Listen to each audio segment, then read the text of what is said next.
बहुत बड़ी खबर सामने निकल के आ रही है। चैंपियन ट्रॉफी और ट्राई सीरीज के लिए पाकिस्तानी स्क्वाड को हतमी शक्ल जो वो दे दी गई है। इसी के साथ साथ एक मेन ऑलराउंडर भी स्क्वाड के अंदर इंक्लूड किया जा रहा है। इसके ऊपर बात करेंगे। इसी के साथ साथ आपके साथ बात करेंगे इससे पहले जहां पर खबरें चल रही थी कि फकर जमान और बाबर आजम आपको ओपनिंग करते हुए दिखाई देंगे। अब एक बार फिर से ओपनिंग पेयर तब्दील किया जा रहा है। सिलेक्शन कमेटी का माइंड चेंज हो चुका है। एक नया ओपनिंग पेयर जो है वो बनाया जा रहा है चैंपियन ट्रॉफी और ट्राई सीरीज के लिए। इससे पहले मैं आप सबको बता दूं जो पाकिस्तान का चैंपियन ट्रॉफी और ट्राई सीरीज का स्क्वाड है उसके अंदर लगभग 7 जो बैट्समैन इंक्लूड किए गए। इसी के साथ साथ आपके 3 ऑलराउंडर इंक्लूड किए गए, 4 फास्ट बॉलर इंक्लूड किए गए और एक की स्पिनर जो वो इंक्लूड किया गया। अब मैं आपको सबसे पहले बैट्समैन जो बता देता हूँ जो चैंपियन ट्रॉफी के लिए रहने वाले पाकिस्तानी स्क्वाड और ट्राई सीरीज के लिए भी होंगे। उनमें कैप्टन मोहम्मद रिजवान का सबसे पहले नाम है, नंबर 2 पर आपके बाबर आजम, नंबर 3 पर फकर जमान का नाम है, नंबर 4 पर कामरान गुलाम, तैयब ताहिर, उस्मान खान और नंबर 7 पर आपके साउद शकील की एंट्री हुई है स्क्वाड में जो उनको डाला गया। ये अब तक की खबरें आ रही है। ये 7 बैट्समैन जो वो फाइनल किए गए, कटआउट कर लिए गए सिलेक्शन कमेटी की तरफ से और ये 15 नामों के अंदर आपके 7 बैट्समैन शामिल होंगे। इसी के साथ साथ अगर ऑलराउंडर्स की बात करें तो ऑलराउंडर के अंदर लगभग आपके 3 ऑलराउंडर रहने वाले हैं। उनमें आमिर जमाल सबसे बड़ा नाम इंक्लूड किया गया जो कि अब तक रिपोर्ट्स आ रही है कि आमिर जमाल भी ट्राई सीरीज और चैंपियन ट्रॉफी के स्क्वाड में शामिल होंगे। ऐसा भी कहा जा रहा है कि क्या पता आमिर जमाल को ट्राई सीरीज के लिए स्क्वाड में रखा जाए। इसी के साथ साथ चैंपियन ट्रॉफी का उनका फिलवक नहीं पता, लेकिन अब यहां से देखा जाए तो जो स्क्वाड है उसमें आमिर जमाल का नाम भी डाला गया 3 ऑलराउंडरों के अंदर, जो कि अच्छी बात है। एक तो फास्ट बॉलर ऑलराउंडर बहुत मिलना जरूरी है, होना जरूरी है, मिलता बहुत मुश्किल से, ये आप सबको ही पता है। सिवाय भारत के अलावा और किसके पास है? पाकिस्तान और बांग्लादेश की जो टीम है उसको यही मुश्किल लगी है कि यार एक फास्ट बॉलर ऑलराउंडर जो बैटिंग भी करे बॉलिंग भी करे वो नहीं मिलता। लेकिन हमारे पास आमिर जमाल मौजूद है तो आमिर जमाल को इंक्लूड किया गया इस स्क्वाड के अंदर। इसी के साथ साथ खुशदिल शाह का नाम है, सलमान अली आगा, ये 3 ऑलराउंडर जो वो इंक्लूड किए गए। खुशदिल शाह की भी एंट्री हुई है। आप सबको पता है कि खुशदिल शाह साइम अयूब के कोटे के कवर कराया गया, तभी जो वो खुशदिल शाह को साइम की जगह जो वो स्क्वाड के अंदर इंक्लूड किया गया, क्योंकि फास्ट बॉलर तो लगातार डायरेक्ट कवर नहीं डाल सकते, 10-10 अपने डालेंगे। हारिस रऊफ शाहीन तो स्पिनर्स भी होने चाहिए। इधर खुशदिल शाह डाल के दे देगा, सलमान अली आगा कोई डालकर दे देगा तो इनका कोटा मुकम्मल हो जाएगा। ऐसे इनके ओवर चलेंगे। इसी के साथ साथ जो फास्ट बॉलर्स हैं उनकी बात करें तो फास्ट बॉलर्स के अंदर लगभग 5 नाम शामिल है, लेकिन सिलेक्शन सिर्फ और सिर्फ 4 फास्ट बॉलर्स की होने वाली है इस स्क्वाड के अंदर ट्राई सीरीज और चैंपियन ट्रॉफी के लिए। फास्ट बॉलर्स में नसीम शाह का नाम सामने आ रहा है, शाहीन शाह अफरीदी का नाम सामने आ रहा है, हारिस रऊफ का नाम सामने आ रहा है, हसनैन या अब्बास अफरीदी या फिर मोहम्मद हसनैन, इन दोनों में से एक नाम जो है वो आपका इंक्लूड होगा 15 के अंदर। अभी इनकी 50-50 है दोनों की, कुछ कहा नहीं जा सकता। अब्बास भी आ सकता है, हसनैन भी आ सकता है 15 के अंदर। इन दोनों में से एक नाम आएगा, वो कौन आएगा ये कुछ कहा नहीं जा सकता। दोनों की अगर परफॉर्मेंस देखी जाए डोमेस्टिक के अंदर हसनैन और अब्बास की काफी बेहतरीन परफॉर्मेंस रही, तो हो सकता है कि 50-50 है कि अब्बास आए या हसनैन आए, लेकिन आएगा इन दोनों में से एक चौथे फास्ट बॉलर्स के तौर के ऊपर। इसी तरीके से जो एक स्पिनर इंक्लूड किया गया आपका, वो एक स्पिनर आपका अबरार अहमद है। सुफियान मुकीम को स्क्वाड से बाहर कर दिया गया, ये रिपोर्ट सामने निकल के आ रही है। एक स्पिनर तभी रखा गया है क्योंकि यहाँ पर बताया जा रहा है कि अगर अबरार ओवर्स कराएंगे फास्ट बॉलर्स के साथ मिलकर तो वहां पर ऊपर आपके पास खुशदिल शाह होंगे तो उनके साथ मिलकर ये ओवर कराएंगे, फिर सलमान अली आगा।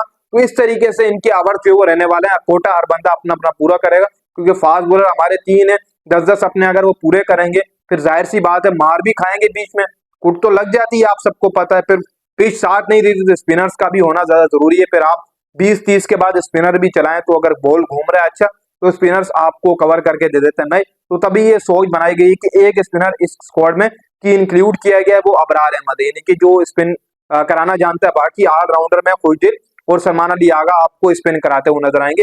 ये पाकिस्तान का स्क्वाड है चैंपियन ट्रॉफी के लिए। अब मैं बात कर लेता हूँ ओपनिंग पेयर की। देखो इससे पहले खबरें चल रही थी कि फकर जमान और बाबर आजम को जो वो चैंपियन ट्रॉफी के लिए जो वो ओपनिंग पेयर तैयार किए जाए, क्योंकि साइम अयूब की गैर मौजूदगी में ओपनिंग कौन करेगा ये सिलेक्शन कमेटी के लिए सर दर्द बन गया फिलहाल। और कोई ओपनर है ही नहीं ना। देखो इमाम और शान है, उनको आप स्क्वाड में इंक्लूड नहीं कर रहे हैं 15 के अंदर, तो आपको बैकअप ओपनर इन 15 में से बनाना है। मतलब आपको बैकअप ओपनर ही बनाना है। इसी के साथ साथ आपको अपना 11 के अंदर जो आपका ओपनिंग पेयर होगा वो भी आपने खिलाना है। अब खबरें आ रही है कि रिजवान और फकर जमान को ओपनिंग करवाई जा सकती है चैंपियन ट्रॉफी और ट्राई सीरीज के अंदर। ये अब तक रिपोर्ट आ रही है। इससे पहले फकर और बाबर का था, लेकिन बाबर का मैंने यही बात की थी कि आप बाबर को नीचे लेकर जाएं, बाबर को आप ओपनिंग ना खिलाएं तो बेहतर है। रिजवान को भी ओपनिंग करवाई जा रही है फकर के साथ, वो फैसला भी गलत हो सकता है।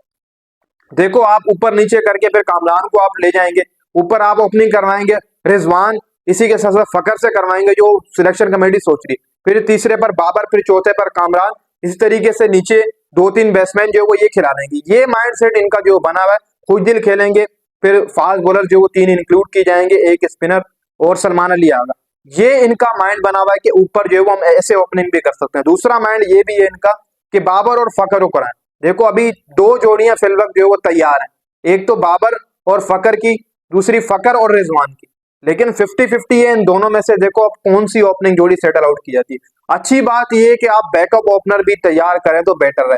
अब इस स्क्वाड के अंदर बैकअप ओपनर मुझे और कोई नहीं नजर रहा।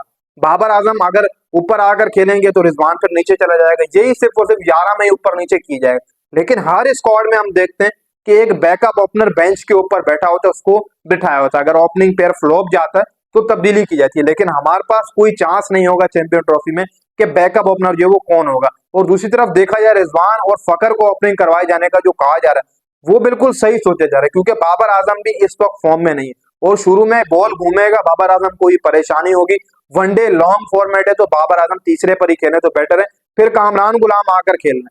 ये ऐसे जो बेहतरीन पाकिस्तान का ऊपर टॉप ऑर्डर बन सकता है, चार जो पाकिस्तान के बनेंगे, रिजवान, फकर, बाबर आकर खेले, कामरान आकर खेले, ये पाकिस्तान का बेस्ट बनेगा। फिर साउथ को भी आप खिला सकते हो, क्योंकि साउथ को भी आपने 15 नामों के अंदर रखा। आज स्क्वाड की अनाउंसमेंट होनी थी, जो रिपोर्ट सामने आ रही है कि स्क्वाड की अनाउंसमेंट होनी थी, यानी कि वेस्ट इंडीज और पाकिस्तान का जो आखिरी टेस्ट था उसके बाद स्क्वाड की अनाउंसमेंट कर देनी चाहिए थी, लेकिन अभी तक नहीं हुई। रिपोर्ट जो सामने आई थी, मैंने भी आपको ये कहा था कि स्क्वाड अनाउंस हो जाएगा, लेकिन अभी तक स्क्वाड अनाउंस नहीं हुआ। जहां पर आई थिंक 20 दिन इतने कुछ रह चुके हैं चैंपियन ट्रॉफी को, ट्राई सीरीज के लिए हमारे पास कम टाइम है। जाहिर सी बात है पाकिस्तान क्रिकेट बोर्ड कैंप भी लगाएगा अपना इन लड़कों को लेकर जो स्क्वाड के अंदर शामिल होंगे। इसी के साथ साथ सुफियान मुकीम बाहर हैं, इमाम बाहर हैं, साइम बाहर हैं, आपके एक आध लड़के और बाहर हैं। इसी तरीके से अभी फिलवक्त भी इमाम के ऊपर 50-50 है, उधर सोचा जा रहा है कि इमाम को रखें या ना रखें, अभी 50-50 है। फिर ये भी सोचा जा रहा है कि यार बाबर को तीसरे पर खिला रहे, रिजवान और फकर को ओपनिंग करवा लें। ये इनका माइंडसेट बना हुआ है। फिर जो स्पिनर से स्पिनर खुशदिल शाह करवा देंगे, सलमान करवा देंगे, अगर अबरार को बेंच के ऊपर ही बिठाते हैं तो फिर 3 फास्ट बॉलर्स भी हम खिला लेंगे, तो ऐसे होगा। एक तो बैटिंग भी मजबूत हो जाएगी। फिर अगर फास्ट बॉलर्स का आएगा कि यार एक फास्ट बॉलर ऑलराउंडर, तो आमिर जमाल इनके पास ऑप्शन होगा कि आमिर जमाल को ये इंक्लूड कर सकते हैं एज अ दुबई की विकेट के ऊपर। दुबई की विकेट आपको कहीं ना कहीं पर बहुत फायदा देगी। आप आमिर जमाल के साथ जा रहे हैं, बेटर जा रहे हैं, मेरा ये ज्यादा वहां पर क्या पता स्पिनर्स के साथ ना ही जाए तो दुबई में बेहतर है, वहां पर आप आमिर जमाल को इंक्लूड करें। बाकी जो पाकिस्तान में मैचेस होंगे उससे आप भरपूर फायदा उठाएं। खुशदिल शाह आपको फायदा देगा, 100% देगा पाकिस्तानी पिचेस के ऊपर।